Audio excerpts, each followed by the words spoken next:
This Freedom Stories discussion is being recorded for use by the International Storytelling Center, ISC. This recording will be owned and managed by ISC and will be used for any educational purpose that ISC deems appropriate. By participating in this public discussion, you acknowledge this recording and its subsequent uses. Closed captioning is provided today by ACS. Freedom Stories, Unearthing the Black Heritage of Appalachia, is proudly supported by the National Endowment for the Humanities and produced by the International Storytelling Center.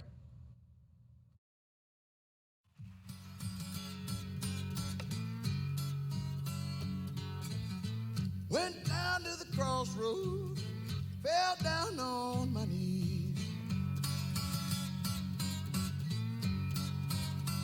Lord, I went down to the crossroads, fell down on my knees.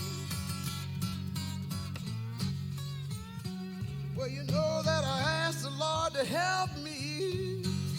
Save me, Lord, child, if you please.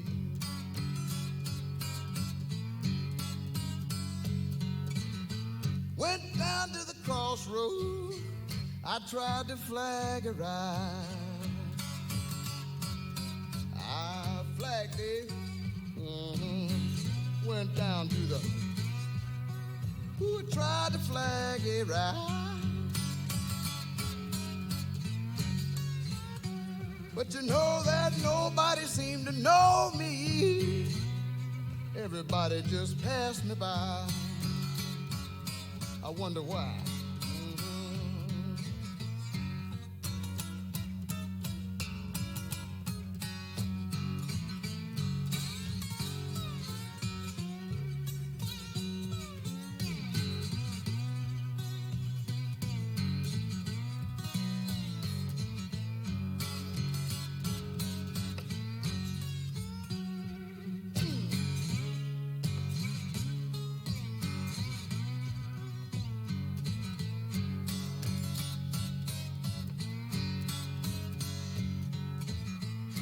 The sun is going down. Oh, Lord, don't let them catch me here. Don't let them catch me. Said the sun is going. Lord, don't let them catch me here. Well, I can feel the high wind rising. Said the Lord is drawing near.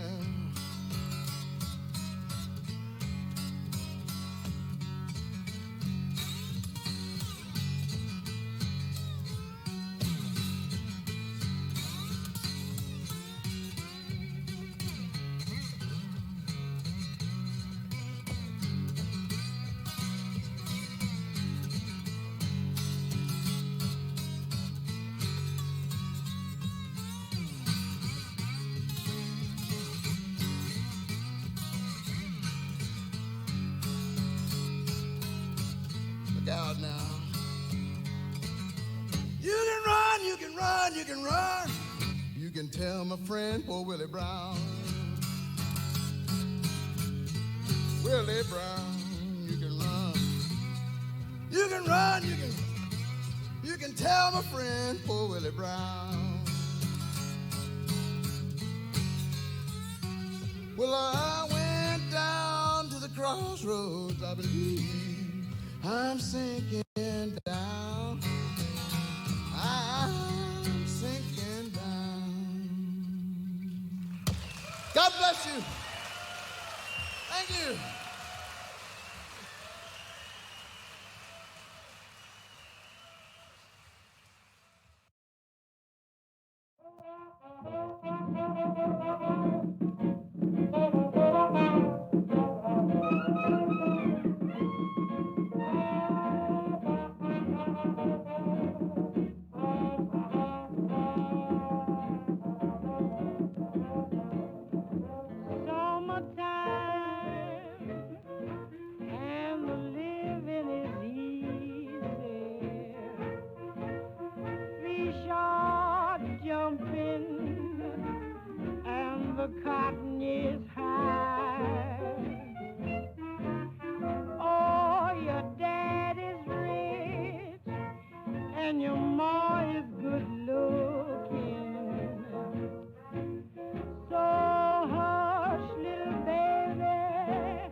sky, you know how I feel.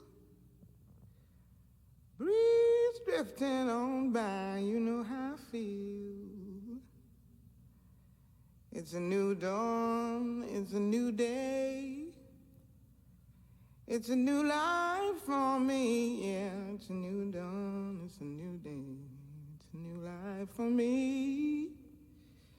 Ooh, ooh, ooh. And I'm feeling good.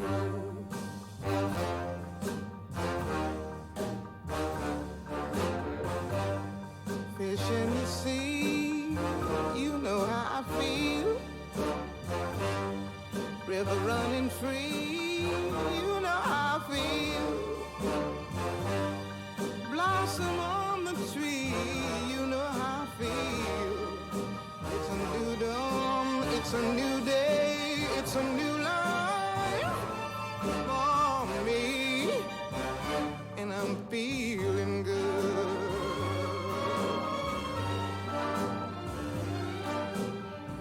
Dragonfly out in the sun, you know what I mean, don't you know? Butterflies all having fun, you know what I mean. Sleep in peace when day is done, that's what I mean. And this old world is a new world and a bold world for me. Yeah, yeah.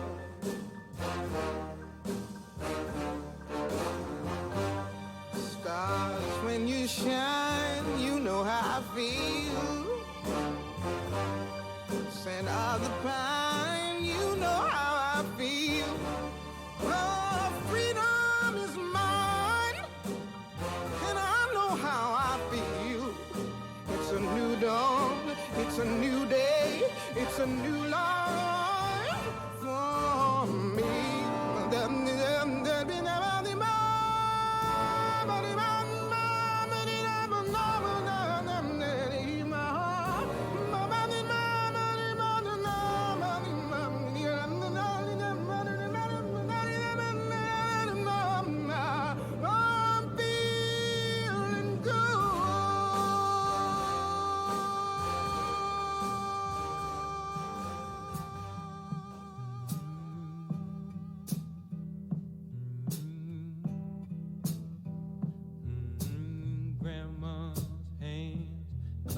Church on Sunday morning, Grandma's hand played a tambourine so well.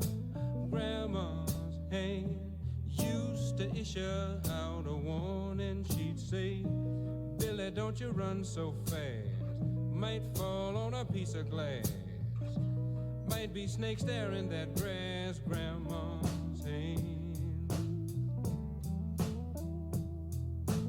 Grandma's hand soothed the local unwed mother. Grandma's hand used to ache sometimes and swell. Grandma's hand used to lift her face and tell her, she'd say, baby, Grandma, understand that you really love that man. Put yourself in Jesus' hands. Grandma's hand. Grandma's hand used to hand me a piece of candy. Grandma's hand picked me up each time I fell. Grandma's hand, boy, they really came in handy. She'd say, Matty, don't you whip that boy. What you wanna spank him for? He didn't drop no apple core, but I don't have Grandma anymore. If I get to heaven, I'll look for Grandma's hand.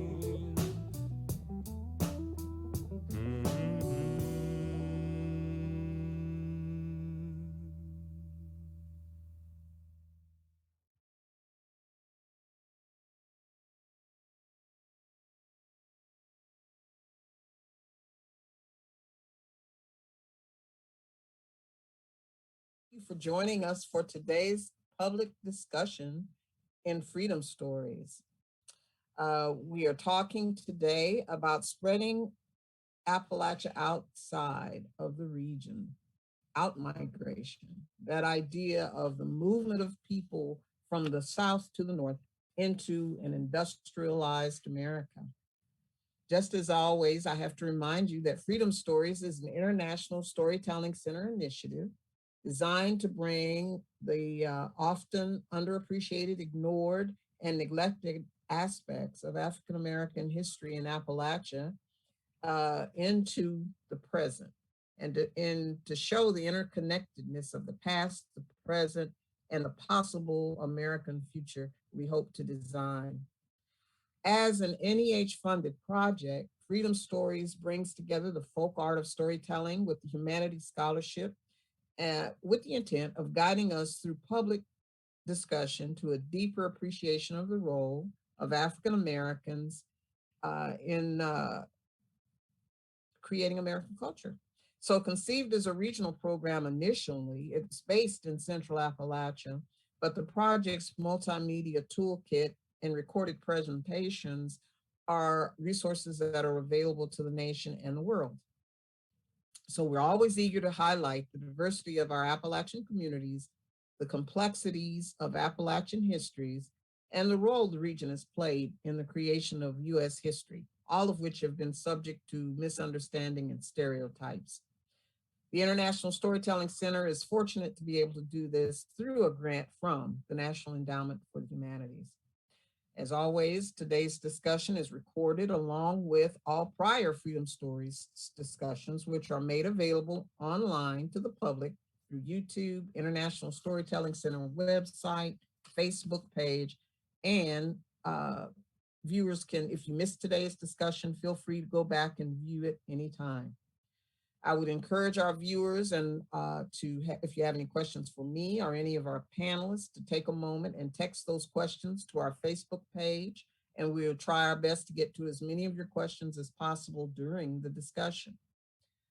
Information regarding upcoming Freedom Stories can always be found in the International Storytelling Center webpage on which has the most update information.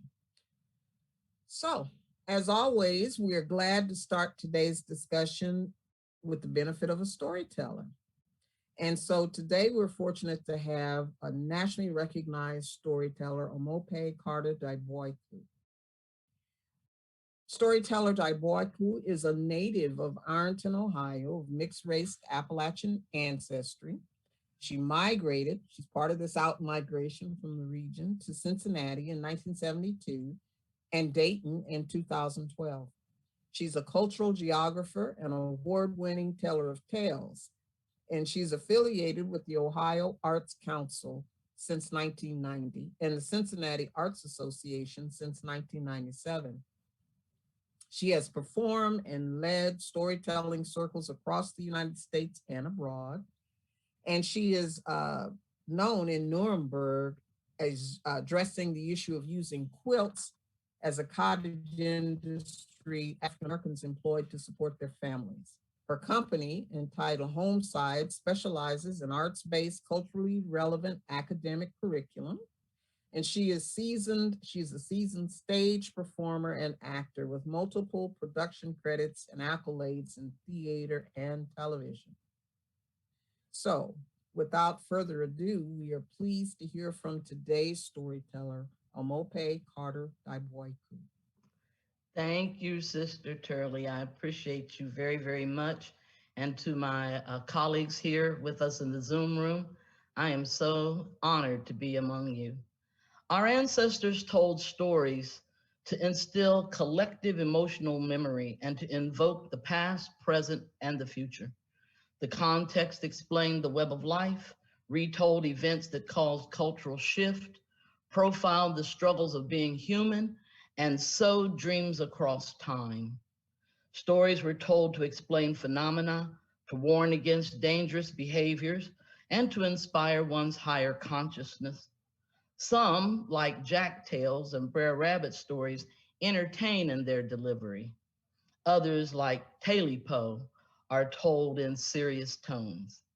It's also important to note that unlike European fairy tales, traditional African and indigenous American folklore found in Appalachia often have vague endings, leaving the listener to ponder possible resolutions.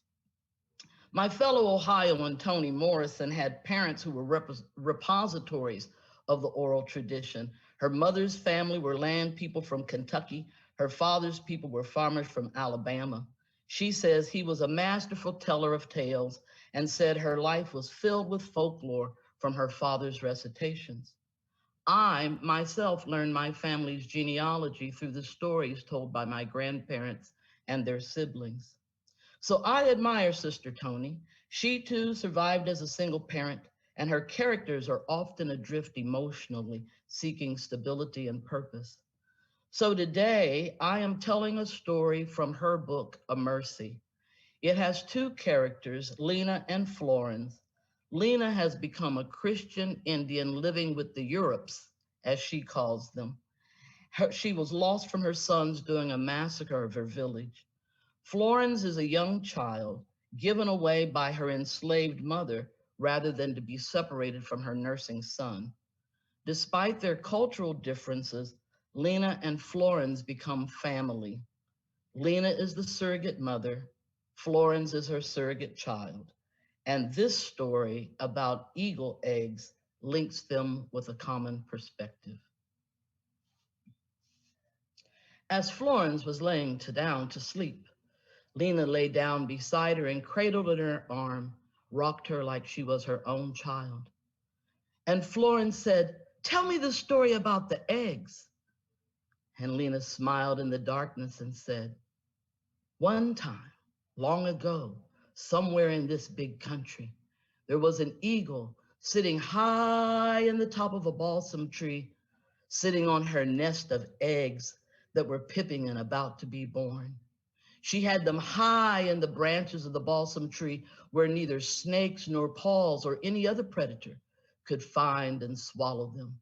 She settled herself and fluffed her feathers to give them warmth, to nurture them to their hatching. One evening as she was settling upon her eggs, she heard a strange noise and looked with her eagle eyes across the valley and saw climbing a mountain a man carrying a tall stick with which he was using to climb higher and higher. She noticed and said nothing to herself except, "My children need to be warm," and she resettled herself on her nest. Suddenly, as she was sitting there, she heard a piercing sound, unnecessary thunder, no clouds in the sky, just a noise, a rich, deep, resounding, echoing sound of "Mine!" And it startled her, and she twisted to see where the sound was coming from. And with those sharp eyes, she noticed that the man was standing with his hands up in the air. "All of this is mine, mine, mine, from the turquoise lake to the tall trees, across this meadow with all these wildflowers, mine."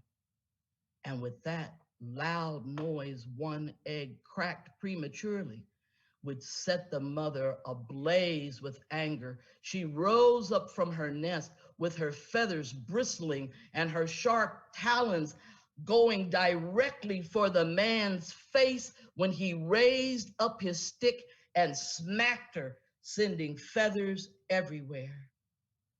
My child, some of us say, when the north wind blows and those white feathers settle on the grass, that winter is coming soon.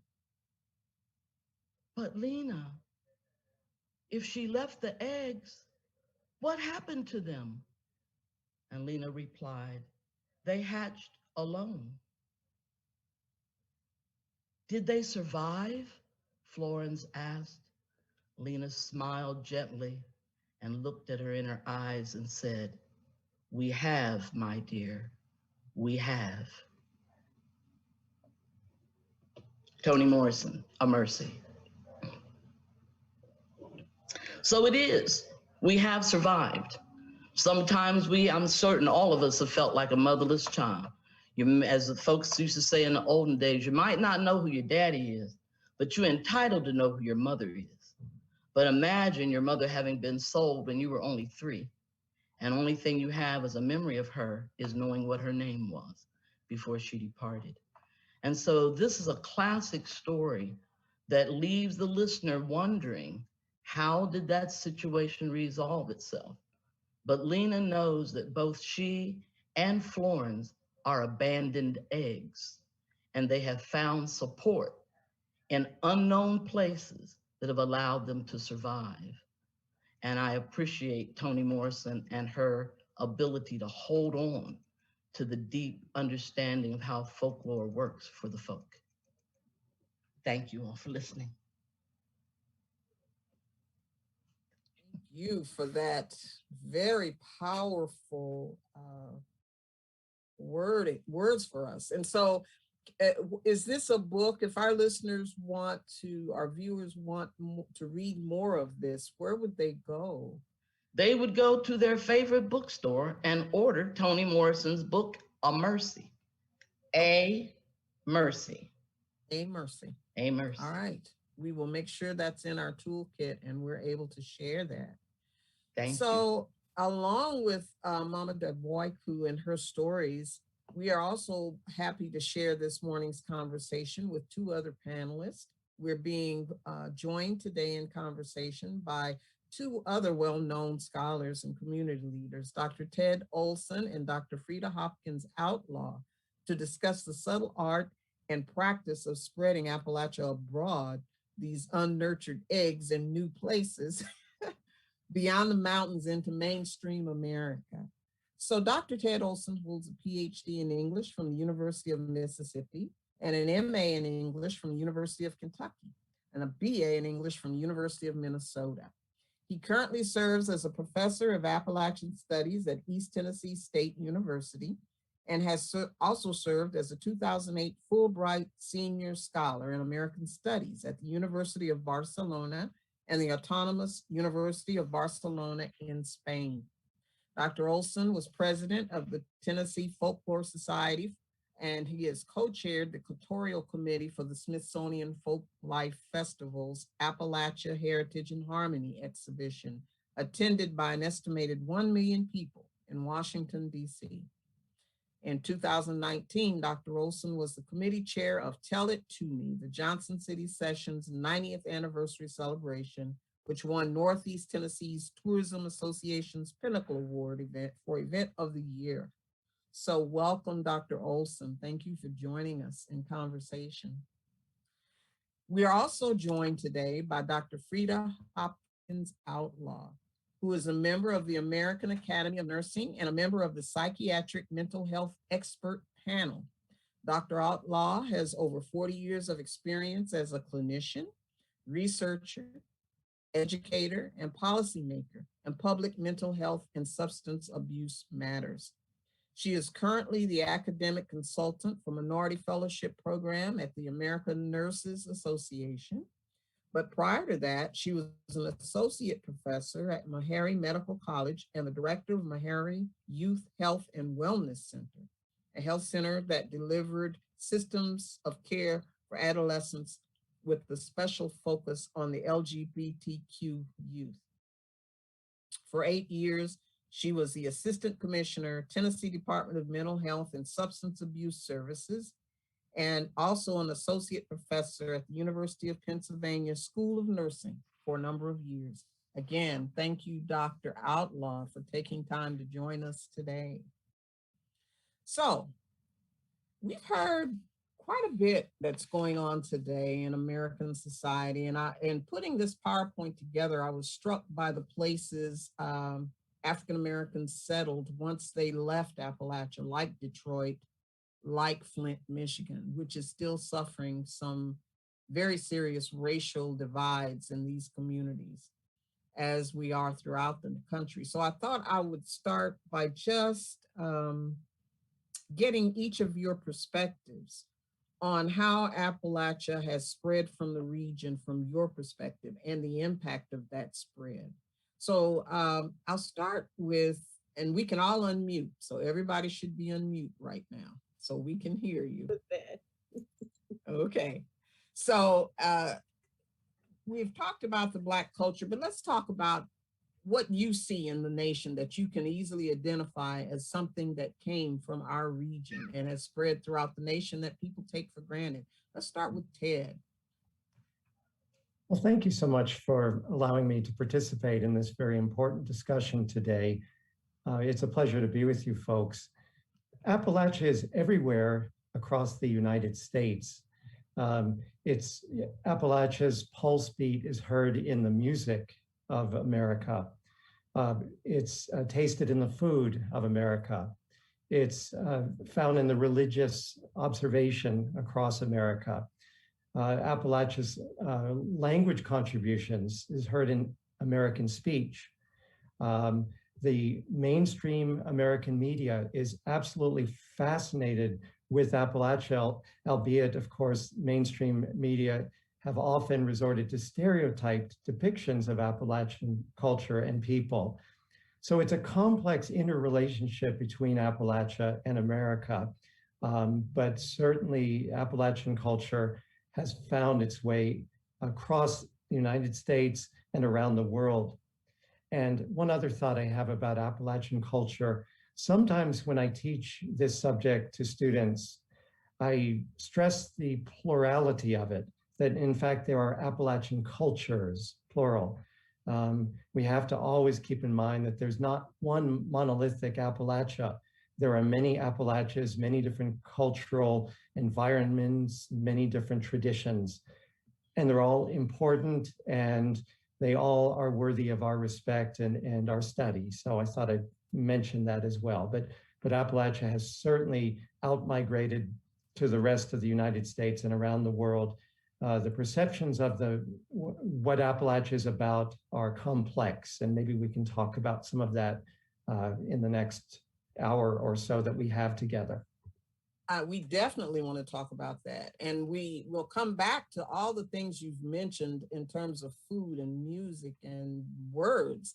I hadn't really thought of words, but can you give us an example of words that are Appalachian in origin, but folks have adopted as American ideas? Certainly, if people listen to old time music or country music, for example, or certainly the blues as well, one will hear expressions that are traceable back to the Appalachian Highland region. Expressions like ain't and double negatives. These are linguistic forms. A colleague of mine who passed away last year named Michael Montgomery has been one of the foremost linguists to study the influence of Appalachian speech on the country. And I do refer people to his work, Dr. Michael Montgomery, as a great scholar. If anyone wants to see this story explored in the popular media, I do recommend an episode of a PBS series that was released maybe 35 years ago now, 30 years ago in any case, called The Story of English, which was released on PBS. And there is a whole episode that is dedicated to exploring the various influences upon Appalachian speech and then the impact of Appalachian speech on the rest of the country. So there are a lot of influences of Appalachian speech. It's found even in literary form. An Appalachian writer that I think is well worth our time and attention is named James Still. James Still from Eastern Kentucky. I worked on finding a home for his poems and his short stories in the form of edited books. And I worked with him in the last couple of years of his life. He died in 2001. But he wrote entire novels and full short stories in a literary approximation of Appalachian speech. And it's pure poetry, but it's also very much in the folk vernacular. It's the speech spoken by everyday folks in their everyday lives. And of course, he had the gift of kind of converting it like Toni Morrison into rarefied narrative. But Appalachian speech is most definitely an important dialect of American English. One thing my friend and colleague Michael Montgomery always stressed is that the world has looked down upon Appalachian the Appalachian language, so to speak, a dialect of American English. But that's completely unjust.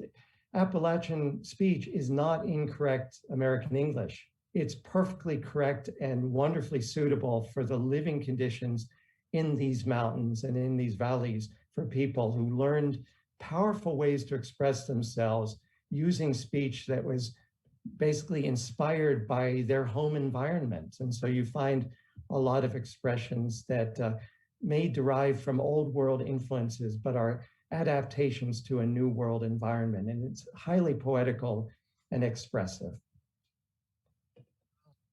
So Michael Montgomery, another name we need to add to our reading list of what, if folks want to know more about this topic. We'll come back to Ted, but let's go to Dr. Outlaw. You are an Appalachian, grew up in the community of Lynch, have explored the world. You're also a person who migrated out. Why don't you share a little bit of what you discovered about Appalachia and other parts of the country and what might have motivated you to leave? Okay, so let me just start first. Thank you. And I've so enjoyed working with my colleagues as we talked about this subject, getting prepared to do this. And also the question intrigued me so much about Appalachia culture and me and my lived experiences. And I really got to thinking about this whole Crenshaw notion of intersectionality, because I found within myself, it was very hard for me to just discern what was from Lynch, Kentucky and Appalachia, and what was from Alabama and Mississippi, where my father migrated from. Now, my mother, I had a little bit of a distinctive history in that my mother's parents and their parents before them were from Somerset, Kentucky. So they were original Kentuckians. My mother was born there and lived for the most part all of her life there. I was born actually in Chicago, which once I have a very good friend. People used to talk about us together. They would say Lois and Freida, like we were one person. And once she was with me, when I was a teacher at Penn, I took her one summer, I was teaching, and she went to class with me, and we were doing genealogy. And I said to my students, I was born in Chicago. And she got up and said, no, you weren't. And she didn't know that about me. But the point of it is the intersectionality is hard for me because I have a hard time saying, where did this come from? What did this belong to? And what did that belong to?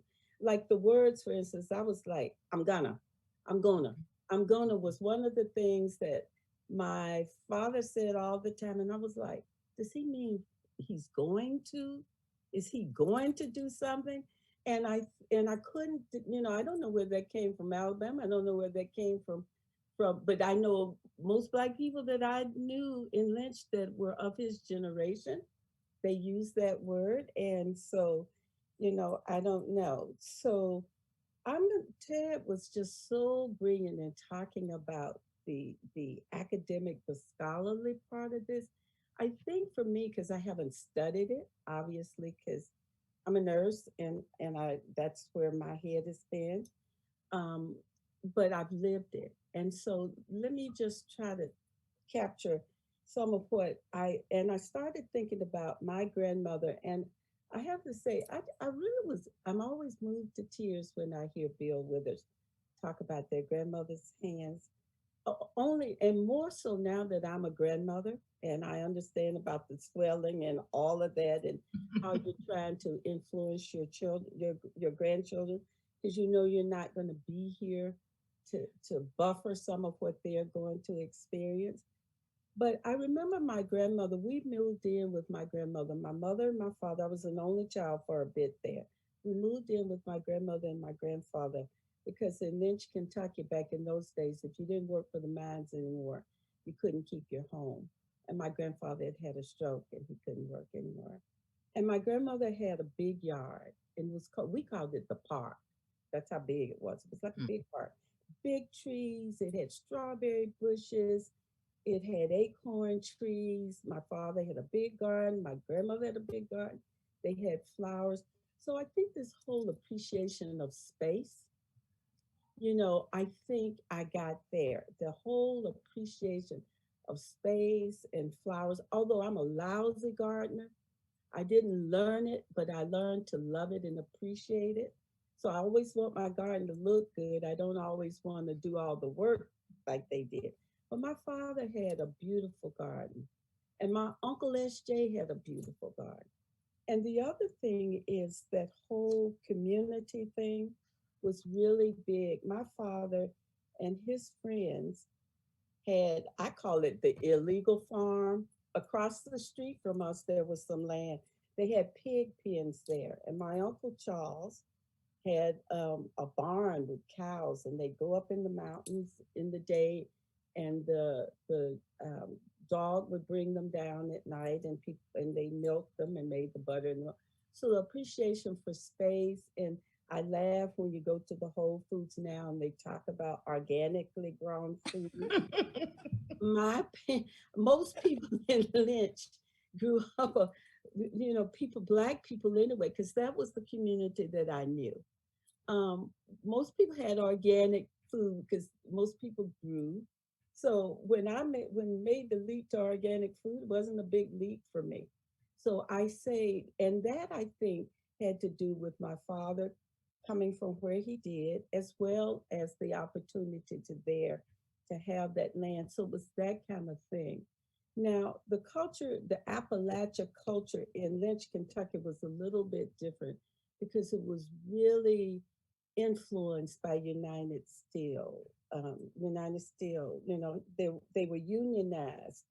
And, we had what we call now socialized medicine, or we had in that there was physicians hired by United with US Steel. There was so you could go and get those services without having to pay. And we had white doctors, which I learned from my Black friends when I went other places, that was not so common everywhere else. It was things like that. It was common things around funerals. I mean, culturally, that I think partly was mountain culture, partly was that intersectionality of people migrating from the deep South to Kentucky. So it's always that wonder in my mind and that push and pull. So I've been inspired from listening to the story today from Toni Morrison, told so very well by Mama O, and also from Ted about the scholarship of this, to really look more into the scholarship of it, to try to push and pull, or maybe not, maybe to just say this is what came from this.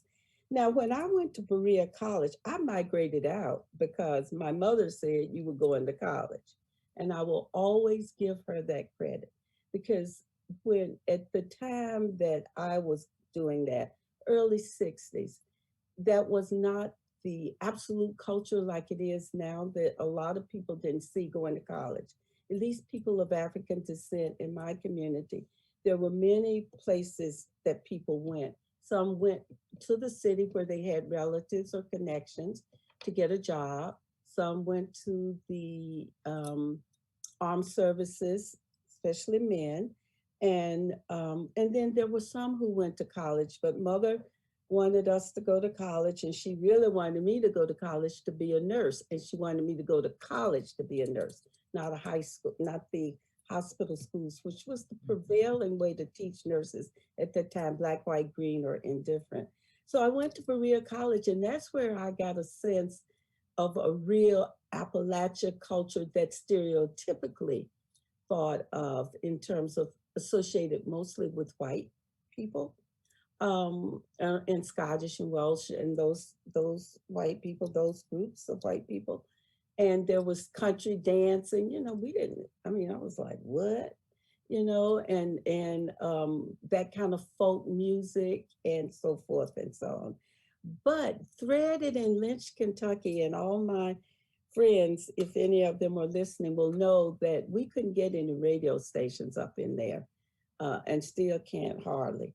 But we could get country music. And my father was always a lover of country music because he said it wasn't nothing but the blues.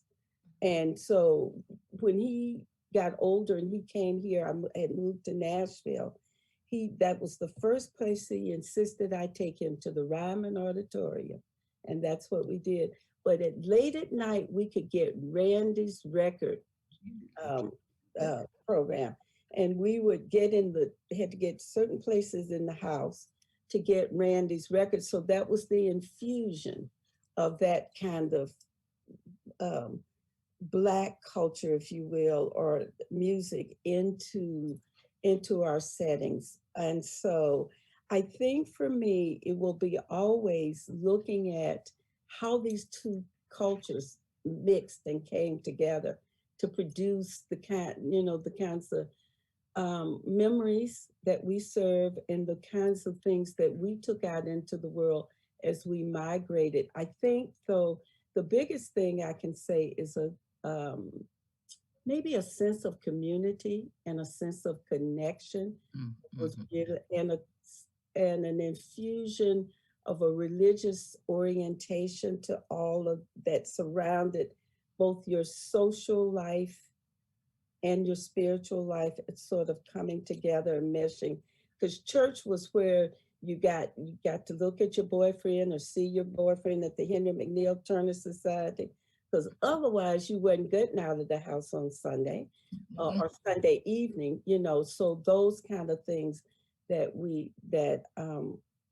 I hold dear as what I think migrated out of there, but really that sense of community. That we definitely have to come back to Randy's record, Mark. So we'll talk about that. I think every Black person in Appalachia probably was doing the same thing, wandering the house trying to get that signal. Get a connection.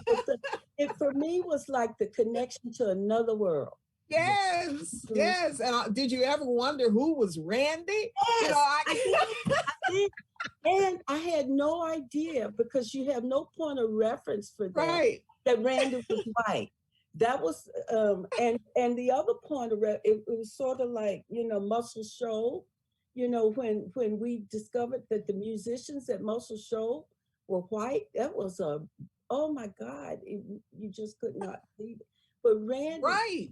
It was amazing information. And the fact that Aretha performed with them, I mean, like, oh my gosh, a whole new world. But a whole new world.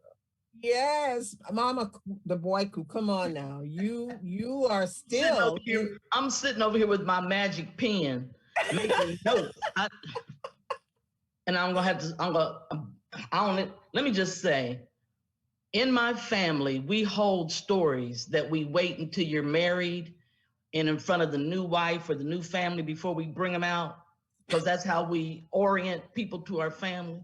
Mm-hmm. And one is my brother using triple negative to make a point. The double negative is a remnant, I know, of Yoruba language that comes out of Southwest Nigeria. And one day he was about 4, and he was really, really upset with our mother. And he said, "I ain't not." And she said, "Well, I think you made your point." But he used every negative of the verb to be that he could remember. My grandmother used outdated language. I call it archaic English. She talked about put on your galoshes, make sure you take your boom chute with you, the umbrella. If you ain't careful, the patty rollers is gonna come and get you and put you in the hooskow, which was the police gonna put you in jail. So these were old words that I heard that still come up in my writing. You asked, what have African Americans given to Appalachia, or out of Appalachia, what came? And I wrote down the things that are most important to me: cornbread, kale, collard greens, okra, peanuts, and more. So anything in that list that we crossed over, I told people, I said, in my county, you know what the difference is between white gravy and brown gravy? A cow in the backyard. Well, Black folk can't drink milk well because that African gene that doesn't digest cow's milk makes many of us sick. And if we lived in the city and worked in the factory or the mill, we usually didn't have a cow in the backyard. But our white colleagues out in the county who had a cow, that milk was another major source of protein for them. And so they put it in their gravy. Our gravy was brown flour. You talked about livestock. My dad's dad had hogs in the city limits when food was allowed, but the pen was half in the yard and half up the hillside. And the hillside was a part of Wayne National Forest. So he was using federal resources to feed his hogs, to feed his children. And my dad said to me, yeah, we wasn't never hungry. My father is one of 12. His mother never worked outside the home. Well, she worked because she had to work for them 12 children, but she didn't have to work outside of her home because my dad's dad came north as a recruit for the C&O Railroad. And he lived in Russell, Kentucky, helped build the roundhouse, and then moved into Ironton. And Ironton was a unique place. My ancestors migrated from deep Appalachia to north central Appalachia. They never really left out the region until they got to Ironton. But Ironton in the 1920s was an industrial hotbed. It had been the center of the Hanging Rock Iron District in the 1840s. It had put pig iron on the Monitor, on the federal ironclad ships during the Civil War. There's limestone from my county in the Washington Monument. And the kids in Ohio, fourth grade history, had to learn about that part of Ohio. So for me, I too, Dr. Outlaw, understand the intersectionality of place and identity. Place and identity. And where you are settled will, at least from our time period, I was born in 1952. So I'm on the edge of the social change baby. But Ironton was founded as an abolition town. It is a documented part of the Underground Railroad legends and myths. There are stories about children in Ironton being kidnapped and taken back across the Ohio River and enslaved in Kentucky. That's John Legend's family story, the Hale family out of Ironton, Ohio. I grew up in the shadow of Macedonia Missionary Baptist Church and the Providence Anti-Slavery League, founded in 1799, that becomes Providence Missionary Baptist Church Association. Those meetings, those annual meetings, were courtship opportunities. Yes. The travel opportunities. We went from little town to little town, Middleport, Pomeroy. No hotels, you stayed in people's houses.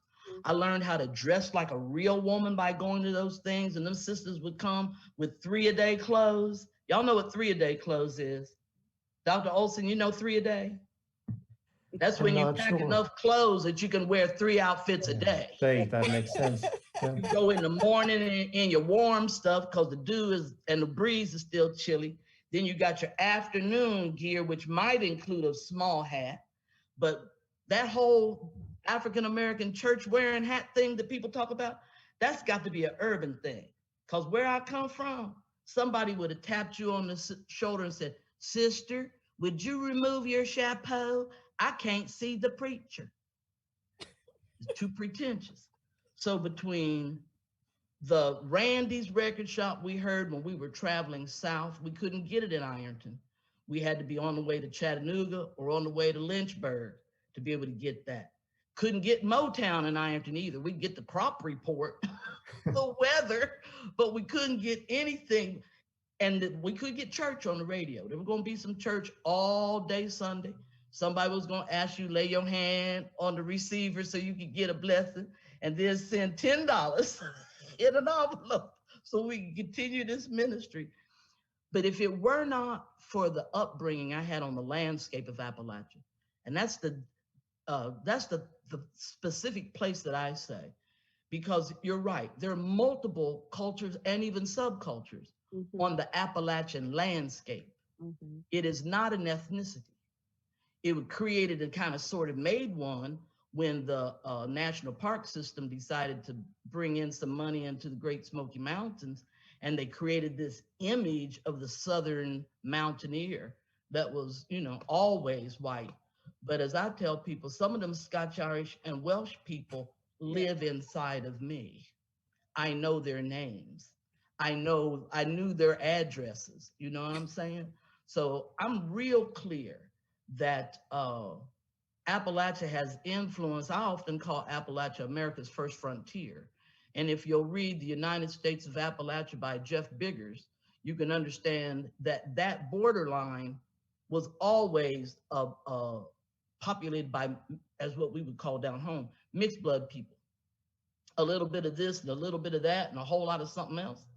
And he really gives a deep insight to the impact of Appalachian culture on the rest of the world. Can you say NASCAR? Out of our folks in Pennsylvania and West Virginia trying to get moonshine from one place to the other as fast as they could before the sheriff caught up with them. That's NASCAR. Can you talk about the fast break in basketball that didn't exist until African Americans started playing? And I can remember University of Kentucky coach Bear Bryant, he wasn't gonna have no Negroes on his team. And then he got trashed by a group of kids and he said, find me some of them. I need some of them. And that's how the University of Kentucky's basketball team got integrated. So we're real clear, those of us who live on the landscape and then went out for economic enrichment, we're real clear of what it was that we got from home that allowed us to survive on the urban landscape and allowed us to thrive on the urban landscape. And I give thanks and praise for living long enough to be able to be an elder so that I can give that back to the people who grew up on concrete, because we're in a situation now that we're really going to have to do the Sankofa. We're going to have to reach back and get that pearl of wisdom so that we can survive in these tumultuous times. Wow, so many words of wisdom here. This outdoors, the space, the idea of being close to nature and Yes. knowing how to coexist with nature. All of these things. Yes, And you Dr. had another Outlaw's comment. statement about orderly gardens. While she was saying that, my hand was so busy because I could hear the voice saying, if we couldn't create order anywhere else, Yes, we could create it in our backyard. We had control of that. right. It was our glory. It didn't cost much except the seed that you saved from the previous year. And it was a source of pride. And I wrote a poem about jars of sunshine in a dark, dark cellar.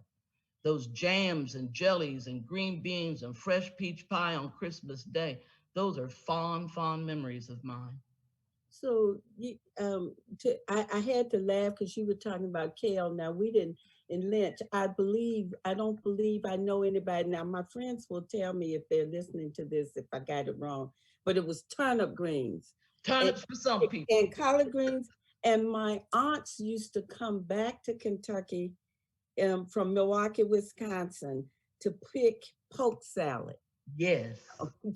Which grows in every alley. Everywhere. Hope grows everywhere. I got it in my front yard now. But and mustard and turnips went together. But you have to, yeah, they put it with other greens, but you had to know what it was. Yes, otherwise, you might pick something. But I have to tell a short little story and give honor to my uncle S.J., who was from Lynch. Now, he had a drinking problem, which a lot of men did. I think it had a lot to do with, well, I won't go into my training about why, but he had a drinking problem, but he worked every day. And he would drink a lot on the weekends, but he had he would win a prize now if people were judging gardens. Beautiful, beautiful. I don't care how much he drank or what he did. He always had a spectacularly beautiful garden. It just was the prize of the neighborhood. And they were always, in my community, there were always shared gardens. Oh, yes. So you were making food. And so there was never an instance where you had a neighbor who would be hungry because in addition to having the garden, you had apple trees, peach trees, walnut trees, all of those things that people were welcome to if they needed them. So there was always that idea of sharing. Right. So I know that I want to get back to Ted and this double negative because I didn't even realize that was an Appalachian thing. You know, and I know as that I'm guilty of using double negatives. People remind me of that now, and I have to consciously try not to do it. So can you give our audience an example of an Appalachian double negative? Does one come to mind? You know, I'm sure that one of our other guests can come up with something that was used possibly in their family experiences.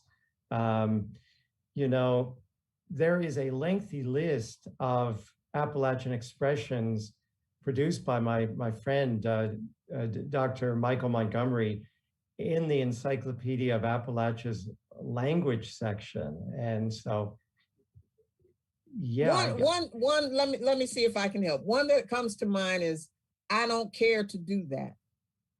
I don't care. Does anybody ever hear that? You know, and I think at one time I said that, and people said, well, if you don't want to do it, just say you don't want to do it. And I was like, but I just said I would do it, you know? So that might be sort of an example of a double negative that you hear people use.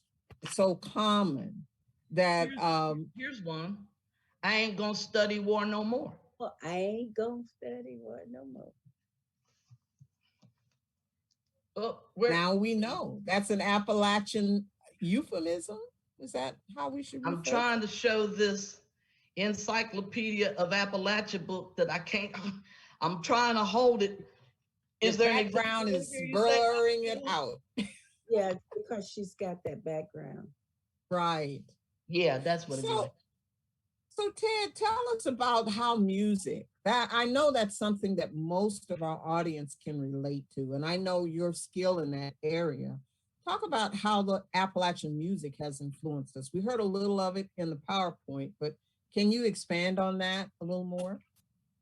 Sure. The thought of how Appalachia has transformed American business can certainly visit the story of the recording industry.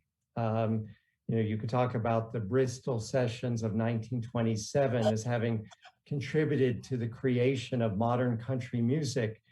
And so music certainly has been a major cultural force in making, you know, a lot of people famous and wealthy, but far more important is that the music is the lifeblood of, you know, the cultural lifeblood of a lot of people. It's what helps people know who they are, and, you know, through the music, but also through the lyrics, have an understanding of their identities and what they value. And so music in Appalachia has certainly been a major cultural force. In some ways, you might say it's been one of Appalachia's major cultural exports because of the recorded sound industry converting Appalachian sounds to commercial success. We visited Nina Simone and Bill Withers in the first part of this program, and both of those masterful artists sang from their own experiences. Grandma's Hands was a true life story, but it was also converted by a record company into part of you know, a money-making enterprise that the great Bill Withers participated in for a time and then rebelled against because it wasn't who he was. He wasn't all about making the money. He was about expressing himself artistically and creating songs and musical expressions that that conveyed, you know, his complex experience as being an Appalachian who also was a man of the world. Nina Simone, very similar. These folks had strong visions of who they were, and music expressed both cultural and personal experience and was not, at the end of the day, about ultimately about making money. They were about something else. And so one thing I would like to say that I have done is I've explored recorded sound history in Appalachia, starting in the 20s, when a lot of the, well, frankly, when the first Appalachian artists were recorded in the 1920s, and tracing that story to the present day through the medium of recorded sound. Well, what recorded sound does is it takes a cultural tradition that's very fluid and owned by everybody, I mean, everybody owns a song. Everybody owns a gospel song or a blues or you know, any form of musical expression, a tune, for example. Recorded sound industry tried to convert that material and to profit upon it. And in the process, they changed the nature of the music. They packaged it for a mainstream population, and they made some artists stars and others they completely ignored because their music was, shall we say, idiosyncratic. It wasn't easily packageable. One of the projects that I did that I'm very proud of, I worked on it for a German record company called Bear Family Records. It took a German record company to show an interest in this homegrown music, which is an irony. But it was a set of recordings that were made in downtown Knoxville, Tennessee in 1929 and 1930. And there were over 100 recordings made over 2 sessions that were made there for the Brunswick and Vocalion labels. These are record companies of that time period. And among those recordings, approximately 16% of those recordings were of African-American musicians. This is very important because just a few years earlier, other record companies came to Bristol to make the Bristol sessions, or Johnson City to make the Johnson City sessions, and only a handful of African-American musicians showed up for those recording sessions. So Knoxville really transformed the kind of the image of Appalachian music to the outside world by this record man, whose name was Richard Voynow, who was from Chicago and was a white jazz player with an important band. He played with a musician named Bix Beiderbecke, who's well known in jazz circles, early 20s white jazz musicians who were deeply moved by African-American jazz. And so Richard Voynow comes to Knoxville in 1929 to represent his record company, and the Brunswick Record Company, which also released some recordings under the Vocalion label. And he seeks out African-American musicians in Knoxville. And as my friend Sparky Rucker points out, Knoxville has always had a very, shall we say, large and vital African-American cultural scene that found expression in the Knoxville sessions. And not only do we have amazing records from the Knoxville sessions by artists such as Leola Manning, who is an amazing blues singer in the kind of mold of Bessie Smith, the same generation urban blues, albeit Leola Manning was primarily a gospel singer who happened to also sing blues. But also some of the records made in Knoxville included recordings made by the trio that was featured in the slideshow of Howard Armstrong and Carl Martin and Roland Armstrong. And they were a perfect illustration of the integrated musical environment in Appalachia in the 1920s, because Howard Armstrong, Carl Martin, Roland Armstrong were Blacks performing the music of the African-American experience, but also performing music that they learned from other places, such as what were then called hillbilly bands. That's not meant as a pejorative. That was the term that the record companies used in the 20s to describe country music. So that was country music of the 20s. And the trio of the Armstrong brothers and Carl Martin performed their own kind of fusion of these traditions and made some records that are absolutely powerful in their creativity. And they were part of this Knoxville Sessions project that I did for the Bear Family Records label that was released about 8 years ago now.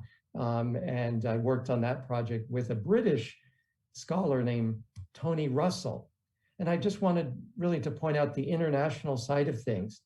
International people are fascinated by this other representation of Appalachia that in some ways had been overlooked in the United States. And so that creates a more complex kind of scholarly environment where a lot of people around the world care about these stories, care about this music, want it to be heard, and make these projects possible.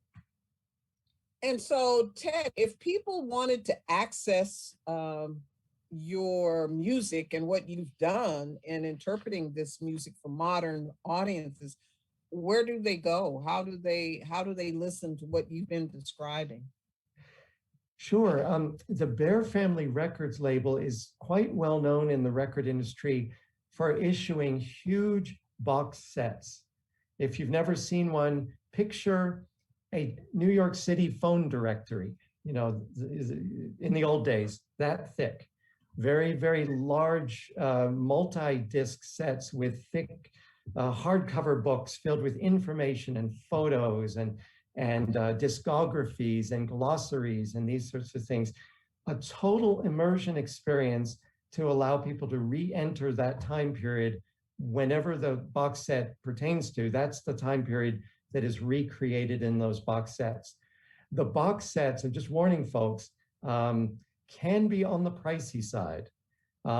They're not commercial enterprises, they're loss leader arrangements. They're subsidized by mail order business in Germany to underwrite these box sets. And so I've worked on a bunch of those box sets for Bear Family Records. I did one for the Bristol sessions, one for the Johnson City sessions, one for the Knoxville sessions, and one for Tennessee Ernie Ford's music of the 1950s, who was another artist who kind of integrated different Appalachian experiences in his music. People know 16 Tons, which definitely incorporates kind of African-American experience in kind of its blues sensibility. Merle Travis, who wrote that song, and then Tennessee Ernie Ford made it famous, but Merle Travis learned to play guitar from an African-American bluesman, for example. So, the roots are deep and they're complex, and these box sets are meant to kind of untangle the mysteries, in a sense, by being an educational structure and framework, but also humanize that mystery and to make it accessible and enjoyable. And so those recordings from the 20s sound like they were made yesterday, and that's no exaggeration. No expense is spared to create recreate the sounds, to create new remasters that take away the sound of frying sausage in the background of those old 78 RPM records. And once that's removed, you can actually re-enter that moment when that music was made. And so those box sets are not on Spotify. They're not on YouTube. They're purposefully kept in a pure arrangement where the record itself is the experience. Wow. So much to explore, especially if you're in the area of music.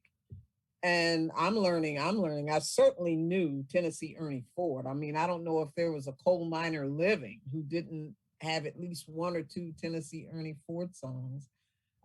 We have some questions coming in, and someone offered up a double negative that they're familiar with. Ain't got no. Thank you. And I know I have used that quite a bit as a kid. I ain't got no. So a question about, what about the dance? Is there anything in the dance culture that found its way out of Appalachia into America? So you want to go first? I was going to say, in my elementary school, we had to learn how to square dance and how to call and how to respond. So when I went away to college, I could do the Virginia Reel. Right. So when I went to Berea, that was on the curriculum. We all had to learn how to square dance. That was part of what you learned at Berea. And I think I had seen square dancing before that. So that's why I think, for me, this is the question that's plaguing me. In Appalachia culture, when we talk about Appalachia culture, I cannot talk about it as a Black woman of African descent that grew up primarily in a segregated community. Mm-hmm. It was segregated, but not. Like my father, the coal miners all worked together, and I thought I read something on that thing. Although there was some hierarchy in terms of invidious discrimination in the mines when things started to be not so so manual labor became mechanized with machinery. There was all of that. But given that, we lived surrounded by white people. We knew them and we were in the store with them because there was a company store. And I always say that's why I learned to like really good clothes, because the company store sold only the best things, because the idea, I think, underneath it was to get people to purchase things that were very expensive. So they were always in debt. But that's a whole nother thing. I think so for me, that intersectionality, I cannot talk about one without the other. Now, the dance things that we learned, in that culture, we saw that on TV when we started getting television in the day. We saw country music places where there were people doing square dancing and that. But for us Black kids at the time, we out migrated to the cities a lot of times in the summer and came back with what was the dance popular in Detroit or Chicago and like that. And we talked about like the Madison and all of those things. So everybody was waiting for people to come back to tell them what was going on in the city.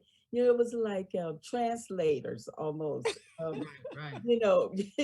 translating what was going on in the city and what records, and people who got to go to Detroit or Cleveland or Cincinnati or Chicago, they came back with all of that. And so I think that's how we country kids, maybe is what a lot of times when we would go to the city, people would call us country. Black. They didn't, that's interesting. They didn't call us hillbillies because I think that was franchise. That was already, that was already stigmatized. It was taken and stigmatized. And even today, I start a lot of times when I'm giving a talk, I'll say, when I'm talking about diversity and all that, I'll say, if you look at me, and I'll say, you'll have certain assumptions about me. But nobody in this audience would assume that my father was a coal miner. Right. I'm from Eastern Kentucky, and I'm pretty much usually right. But I think that we kids in Lynch, Kentucky, Lynch, Benham, Cumberland, Harlan, all of us I see as one big stone gap, although most of the people I knew were from Lynch, Benham, Cumberland, Harlan. We all were trying to incorporate that urban spirit into our country ways, if you will, or into the things that we had no transparency to. Well, don't you think part of that is because I know growing up, the idea of being Black in Appalachia, that just wasn't the case. I mean, we really did not have in my neighborhood, you didn't have the right to call yourself an Appalachian. If someone had called me an Appalachian, I was like, what? That wasn't how we referred to ourselves. But we referred to ourselves in Southern Ohio as hillbillies. I tell people I knew I was a hillbilly before I understood what it meant to be Black. I heard you say that, and I thought that was very interesting to talk even about how it is that you grow up in similar circumstances, but it's translated differently. Like in Lynch, if we went to the city, the kids would call, at least they used to call me when I went to Milwaukee, country, a little country girl. But we didn't Appalachian, hillbilly, and all of those other names. I don't even recall ever hearing them, but somebody may have heard them. I may have just forgotten because it's been a lot of years, but none of that.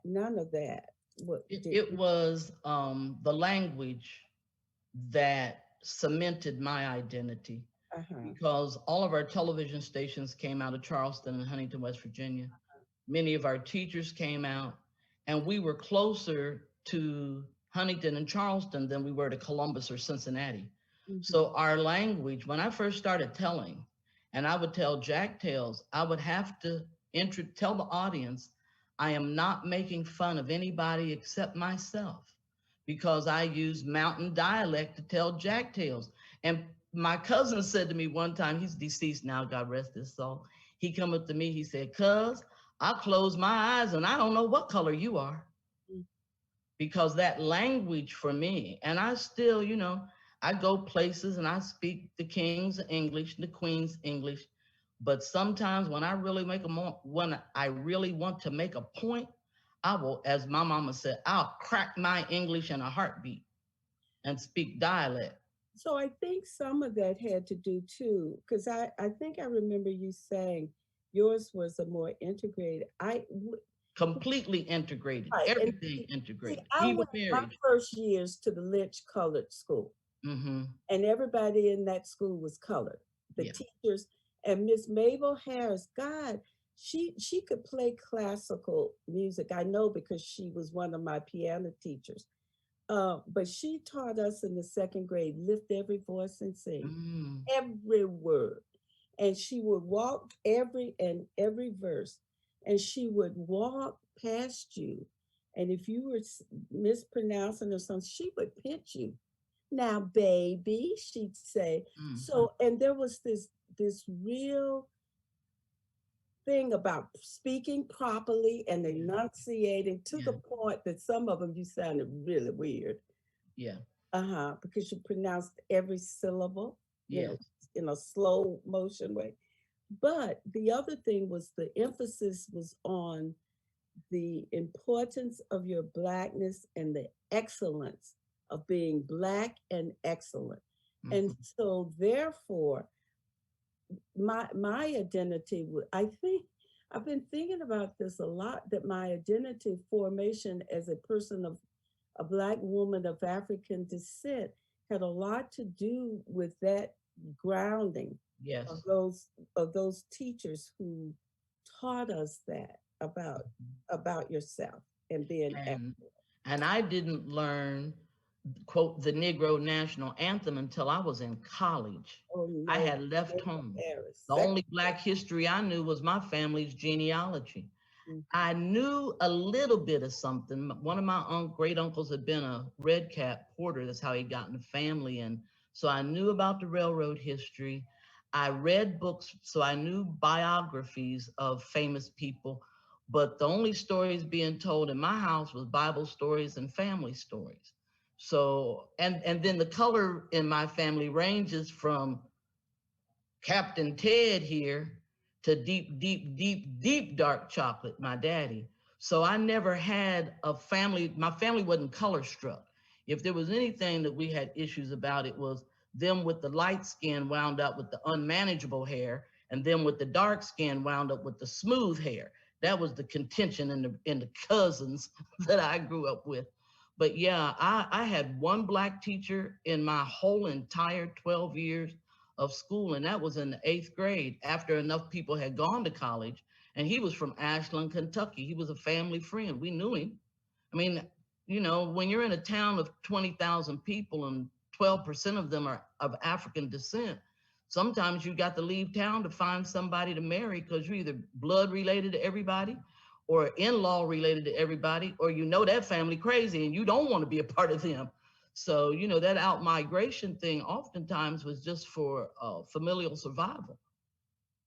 Well, and we have a couple of other questions from our audience. One of them is for Ted. And they want to, Ted, how are you spelling bear? Could you spell that for our audience? Oh, sure. I think, is that in reference to the record company I mentioned? Yes. That would be like the animal, like the mammal, the great bear. So BEAR, Bear Family Records. Bear Family Records. And so if someone is searching for that, that's what they would type in. I guess I should mention too, is that although we produce the 4 big box sets that are huge and expensive, but well worth it, of course, if one wants to delve deeply into those stories. But in the last 2 years, that company in Germany has asked me to consolidate the stories and kind of compile shortened versions of those very important cultural stories from Appalachia. So for example, this last year in 2020, I put out a single CD of the Bristol sessions, which includes the highlights from the box set. So one can consolidate down to a smaller core group of recordings and get the Bristol Sessions CD. I also did that for the Johnson City Sessions box set.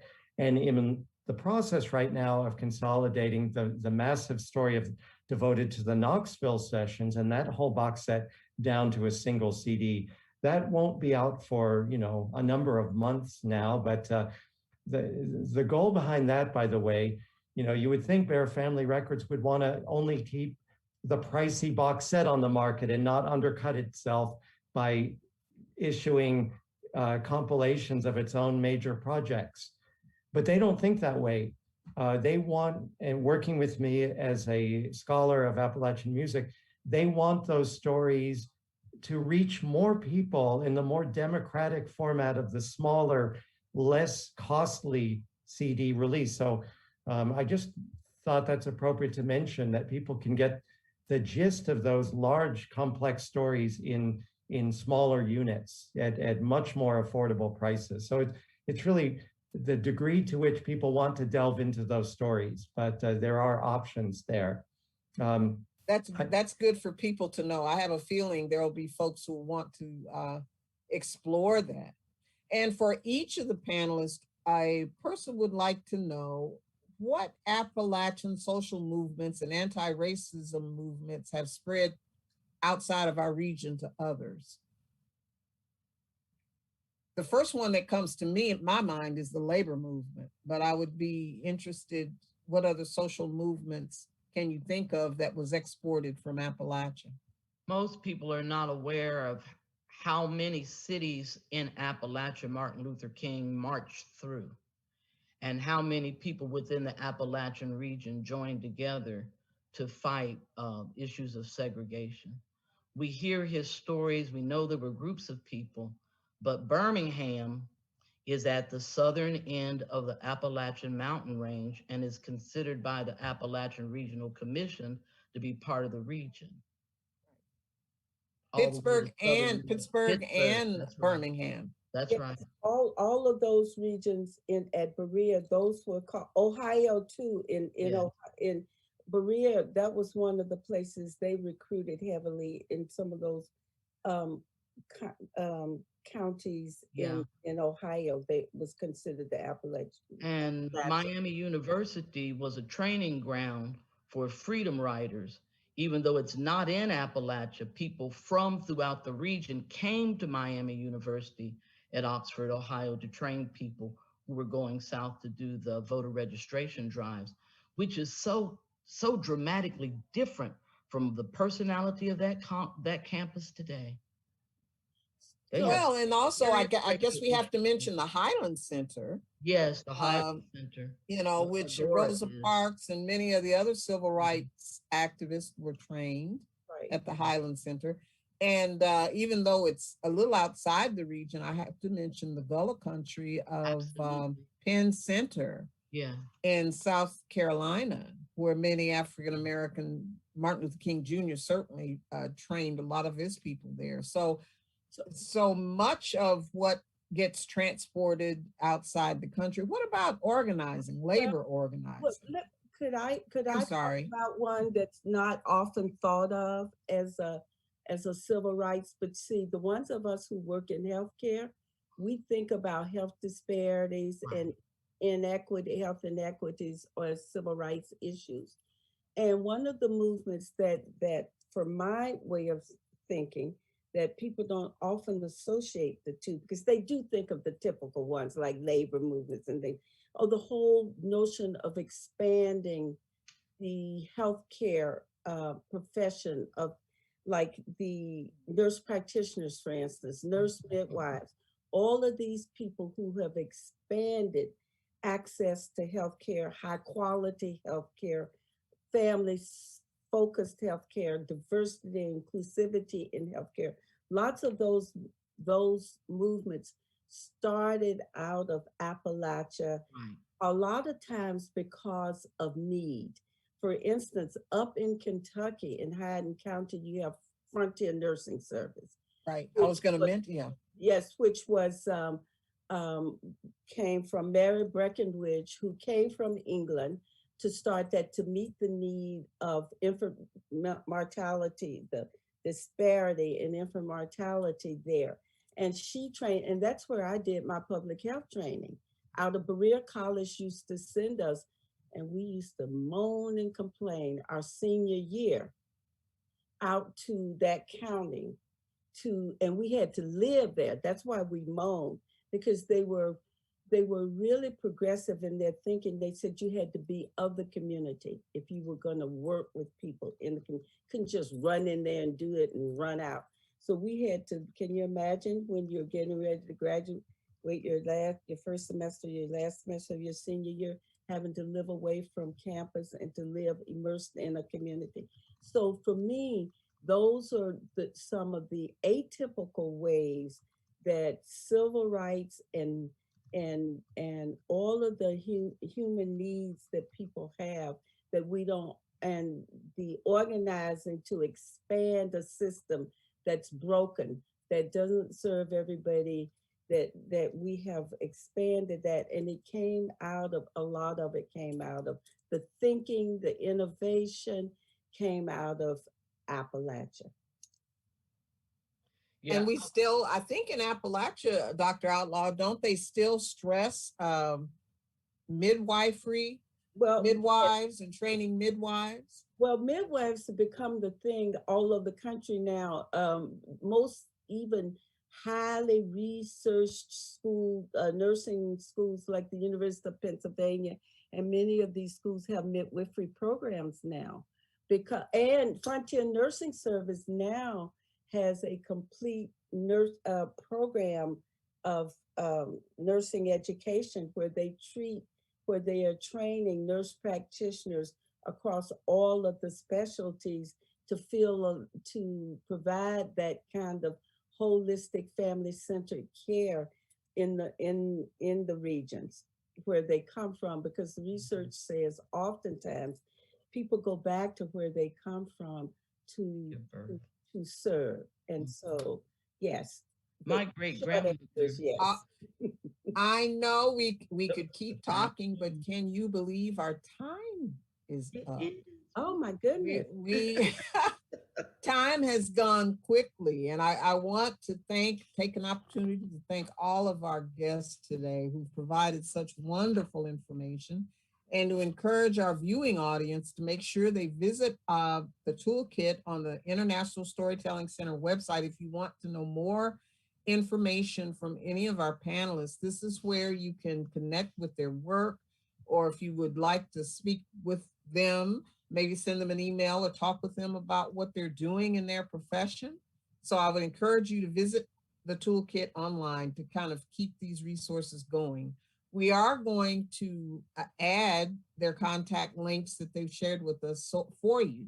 So I just want to say that this has been a great discussion, and please join us May 8th for our 11th public discussion on civil rights, on the civil rights movement as it developed in Appalachia, speaking of the Highland Center and some of the other things that Martin Luther King training in the Appalachian region. So from the Freedom Stories Project and from the International Storytelling Center, thank you so much for joining us.